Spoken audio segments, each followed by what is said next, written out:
Bello à tous, j'espère que vous allez bien, et que vous êtes toujours passionnés par les séries qui envahissent nos petits écrans. Tandis que je vous proposais de revivre avec moi, le jour où un couple mythique est devenu le plus fabuleux des modèles, j'ai eu envie de prendre le temps de vous parler de The Good Place. Diffusée sur NBC depuis 2 ans, la série marquait le grand retour de Kristen Bell sur nos petits écrans en tant que personnage principal. Après avoir fait sensation dans Veronica Mars, et avoir été la voix off tout simplement incontournable de Gossip Girl, la jolie blonde revenait avec une sitcom loufoque mais diablement efficace. J'y ai découvert l'actrice très tard, bien après la diffusion des aventures de la belle Veronica sur MCB.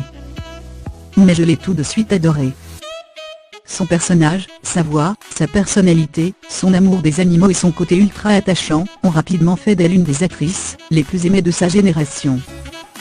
Et même si la série de Rob Thomas s'est achevée il y a des années, elle est restée connue du grand public, devenant le genre de star que l'on aime voir évoluer et suivre sur les réseaux sociaux. Alors évidemment, lorsque j'ai appris qu'elle allait devenir le Léa d'un tout nouveau show, j'ai su que j'allais me vautrer dans mon canapé, afin de déguster les premiers épisodes. Après tout, il s'agissait de sa véritable première expérience dans un rôle comique. Le moins que l'on puisse dire, c'est que son talent a fait immédiatement la différence. Cependant, il m'a fallu quelques épisodes pour adhérer réellement au côté barré de cette sitcom loin d'être comme les autres. Tandis que beaucoup de formats du style tentent inlassablement de reproduire le succès de Frien avec les tribulations d'un groupe d'amis, The Good Place a choisi de se lancer dans un cadre original, et de faire de son côté déjanté, un atout indéniable.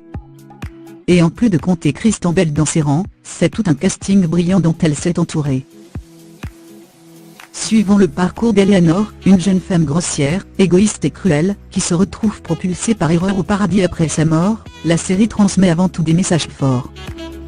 Certes, nous pouvons parfois mal nous comporter, mais l'essentiel reste encore de le reconnaître, et de tout faire pour s'améliorer. Mais ce sont aussi et surtout la fraîcheur des personnages qui valent le coup d'œil. Loin de se contenter de suivre allègrement les clichés du genre, les scénaristes font fonctionner leur imagination à plein régime au point de nous offrir des rebondissements à des moments carrément inattendus. Car si l'intrigue de base paraît simple, tout se complexifie au fil des épisodes, permettant aux téléspectateurs de revenir sans jamais se lasser. Mieux encore, ce format court fonctionne très bien, et on en vient même à espérer que les épisodes soient plus longs, afin de pouvoir en profiter davantage. Si vous aimez Kristen Bell et que vous rêvez de vous laisser emporter par une sitcom qui casse les codes, et qui ne sera jamais là où vous l'attendez, foncez.